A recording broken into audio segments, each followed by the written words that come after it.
Hello everyone, I hope आप सब ठीक होंगे। तो चलिए देखते हैं आज हमने कहाँ ट्रेड की और क्या रीज़न रहा ट्रेडिंग का। तो आज मार्केट ने बहुत ही ज़्यादा तंग किया हुआ। ठीक है, कोई मोमेंटम नहीं। आप देखो पूरा साइडवेज मार्केट है आज। सो क्यों ये हर ट्यूसडे को ऐसा मार्केट मिलता है हमें। पिछले चार्ट पे अगर आप देखोगे तो एवरी ट्यूसडे को हमें इस तरीके का मोमेंटम, क्योंकि फिर निफ्टी की एक्सपायरी होती है, उसकी वजह से मार्केट इस तरीके से मोमेंटम करता है। ठीक है, और मार्केट धीरे धीरे बहुत ज़्यादा टफ़ होते जा रहे हैं। ठीक है, पहले से तो टफ़ हो गया मार्केट, पहले इतने नहीं थे। अब तो हर एक दिन एक्सपायरी होती है, उसकी वजह से भी काफ़ी इफ़ेक्ट पड़ा हुआ है मार्केट के ऊपर। तो चलिए देखते हैं हमारी आज की पोजीशन कहाँ बनी हुई है। ऐसे मैं डेली में सिर्फ एक ही ट्रेड करता हूँ, लेकिन आज दो ट्रेड की हुई है, क्योंकि सिचुएशन के हिसाब से हमें काम करना पड़ता है ट्रेडर्स को। ठीक है, तो यह कोटक न्यू में मैं ट्रेड करता हूँ। और आज देखो 9:25 पे एक ट्रेड बनाई थी बाइंग की साइड, 9:54 पे एग्जिट कर लिया। ठीक है, तो चलिए पहले इस ट्रेड की बात करते हैं, फिर हम सेकंड वाली ट्रेड की बात करेंगे। तो चलिए 9:25 ये वाली कैंडल है। 9:25 पे ये वाली कैंडल पे मैंने ट्रेड बनाई, और जब ये वाली कैंडल 9:54 वाली कैंडल पे मैंने क्या किया, इसको एग्ज़िट कर लिया। ठीक है, तो चलिए देखते हैं क्या है।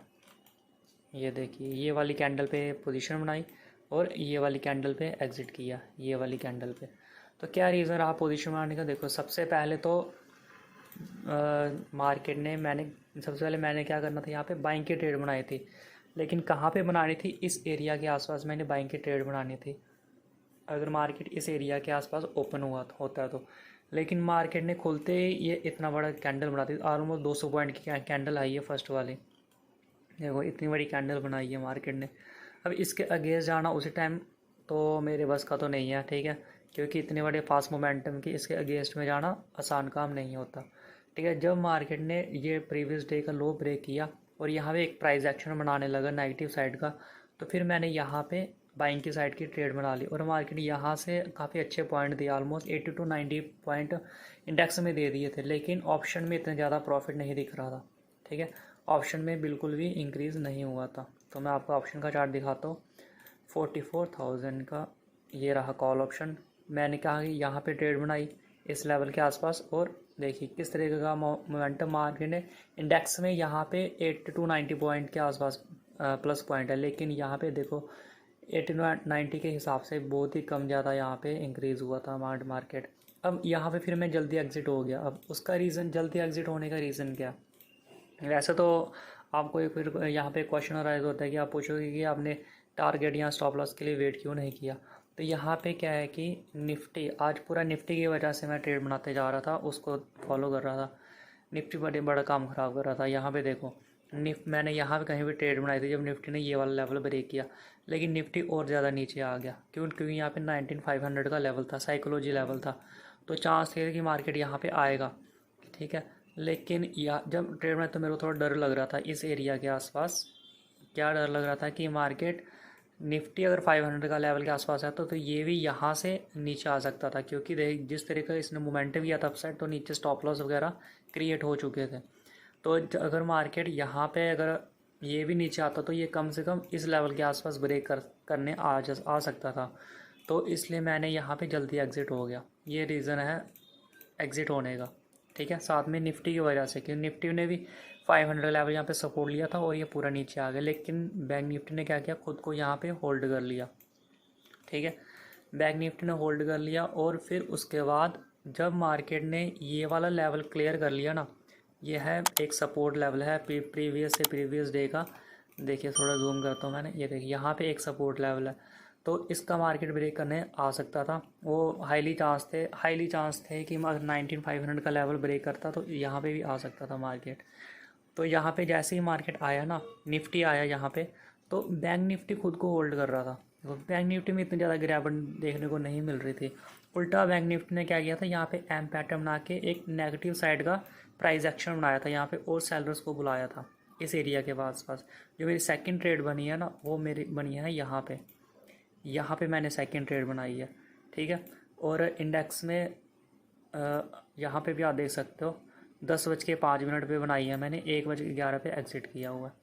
और 10:05 वाली कौन सी कैंडल है, ये वाली कैंडल है 10 बजे। तो यहाँ पे बनाई है मैंने बाइंग की साइड। और यहाँ पे क्या रीज़न है, फिर से वही रीज़न है बाइंग की साइड ट्रेड बनाने का। देखो यहाँ पे मार्केट एम पैटर्न बनाया, प्राइस एक्शन बनाया नेगेटिव साइड का, और नीचे भी स्टॉप लॉस थे, नो डाउट नीचे भी स्टॉप लॉस थे। लेकिन निफ्टी में देखो आप, अगर आप निफ्टी में देखोगे, इसने ऊपर साइड स्टॉप लॉस क्रिएट कर चुका था, साइकोलॉजी लेवल का ब्रेक कर दिया था, उल्टा ये वाला सपोर्ट का लेवल भी ब्रेक कर दिया था, नीचे कोई स्टॉप लॉस नहीं था। और यहाँ पे मार्केट किस तरीके का स्लो हो गया था, बिल्कुल स्लो हो गया था। नहीं तो अगर कुछ मेन, अगर ये ज़्यादा इंपॉर्टेंट लेवल होता तो यहाँ पे एक बड़ी बड़ी कैंडल बना के नीचे आता। लेकिन मार्केट ने क्या किया, निफ्टी ने क्या किया, यहीं पे होल्ड करना शुरू कर दिया। तो एक मेरी पॉजिटिव साइड मिल गई यहाँ पे कि मैं यहाँ पे ट्रेड बना सकता हूँ। ठीक है, तो मैंने यहाँ पे भी ट्रेड बनाई, यहाँ पे भी एकदम सही की पोजीशन। ठीक है, ये देखो, बस ये वाला जो मोमेंटम है ना, एक बड़ी बड़ी रेड कैंडल, तो इसने थोड़ा बहुत फंसा दिया था मेरे को। लेकिन स्टॉप लॉस वगैरह हिट नहीं हुआ था, तो इसलिए मैं बच गया। फिर मार्केट ने यहाँ से वापस एक ऊपर मोमेंटम किया। लेकिन क्या ऑप्शन, एज ऑप्शन बायर में क्या होता है कि ये स्लो मोमेंटम में है ना, हमारा प्रीमियम का चार्ट नहीं बढ़ता। ठीक है, तो ये एक नेगेटिव चीज़ होती है ऑप्शन बायर के लिए। ऑप्शन सेलिंग में तो अगर मैं सेलिंग करता है तो आराम से टारगेट मिल चुका होता। अब देखो निकलने का रीज़न क्या है, देखो निकलने का रीज़न भी बहुत ही ज़्यादा। अब आप बोलोगे कि मैं क्यों निकला यहाँ पे 400 कितना प्रॉफिट किया, 370 के आसपास मैंने प्रॉफिट बुक किया। कौन सी, ये वाली स्ट्राइक प्राइस पे 44,100। ठीक है, ये रही 44,100। तो यहाँ पे जो ये सेकंड ट्रेड है, यहाँ पे मैंने बाइंग किया। ठीक है, ये जो दो कैंडल बनी थी रेड वाली, तो यहाँ पे मेरा स्टॉप लॉस नहीं बचा। अगर ये इसका लेवल क्रॉस करता तो मैं यहाँ पे निकल जाता। अब दूसरा क्या कि मैंने इस लेवल के आसपास प्रॉफिट बुक कर लिया। अब देखो जैसे मैंने प्रॉफिट बुक किया, किस तरीके से मार्केट पूरा यहाँ पे स्टॉप लॉस, अगर मैं प्रॉफिट बुक नहीं करता तो मेरे को ये पोजीशन लॉस में निकालनी पड़ती थी। मैं यहाँ पे अपना स्टॉप लॉस दे देता मार्केट को। अब निकलने का रीज़न, सबसे पहला रीज़न ये था निकलने का कि मार्केट कितना अच्छा नीचे गिर रहा है यहाँ से, जैसे मैं निकला। ठीक है, ये देखो इस तरीके से मैं यहाँ पे निकला हूँ मैं। ठीक है, और उसी वक्त देखो मार्केट किस तरीके से आ रहा है। देखो सबसे पहले तो ये एक रेंज बना दी थी। ठीक है, एक यहाँ पे ट्रेंड लाइन थी बनी हुई थी, यहाँ पे लोग सिर्फ बायर्स आते जा रहे थे। ठीक है, मैं जो टारगेट मेरे जो निकलने का पहले मैंने सोचा, जहाँ तो ये वाला लेवल क्रॉस करेगा बैंक निफ्टी तब मैं निकलूँगा। और निफ्टी में मैंने लेवल सोच के रखा हुआ था ये वाला, ये जो सुबह एक बनाया था, जब ये लेवल क्रॉस करेगा तब मैं निकलूँगा। मार्केट ने जैसे ये लेवल क्रॉस किया, प्रॉब्लम है कि दोनों ने एक साथ कर दिया। जब दोनों ने एक साथ किया तो क्या, कौन आगे, बायर्स वगैरह एक्टिवेट हो गए। ठीक है, तो यहाँ पे देखो कितने सारे स्टॉप लॉस वगैरह पड़े हुए थे नीचे। ये देखो ये स्टॉप लॉस, ये स्टॉप लॉस, सारे स्टॉप लॉस पड़े हुए हैं मार्केट। तो मार्केट आराम से जब जहाँ से अगर नीचे आता तो ये पूरा भी और नीचे आ सकता है, और नीचे आ सकता था। ठीक है, अब मार्केट की मर्जी कितना नीचे आना चाहेगा। तो अब निफ्टी में देखेंगे तो निफ्टी में भी यहाँ पे इस तरीके का मोमेंटम में क्या होता है कि बाकी हर कोई यहाँ पे आ सकता था, और ऊपर से 19,500 का लेवल के ऊपर यहाँ पे सस्टेन कर रहा था। तो इस तरीके का मोमेंटम ब्रेकआउट वगैरह देते देते यहाँ पे कौन आएंगे, सिर्फ और सिर्फ बायर्स वगैरह ही एक्यूमुलेट होंगे। और ऊपर से ट्रेंड लाइन थी यहाँ पे, तो सिर्फ और सिर्फ बायर्स आ रहे थे यहाँ पे। तो यहाँ पे पोजीशन बनाने की सबसे अच्छी पोजीशन थी यहाँ पे निकालने की। और सेलिंग के लिए, आप सेलिंग के लिए भी पोजीशन बना सकते थे इस बैंक निफ्टी में, क्योंकि यहाँ पे एक पोजीशन भी बनती थी सेलिंग की। लेकिन मैं ऑलरेडी बना चुका था, तो इसलिए मेरे को इंटरेस्ट नहीं था यहाँ पे बनाने का। आज तो काफ़ी हद हो गया, तो कम से कम 3 से 3.5 घंटे यहाँ पे मार्केट ने बिठा के रखा। ठीक है, अब कोई सोचेगा कि, बोलेगा कि बहुत आसान है पैसे बनाना, ऐसे बात नहीं है।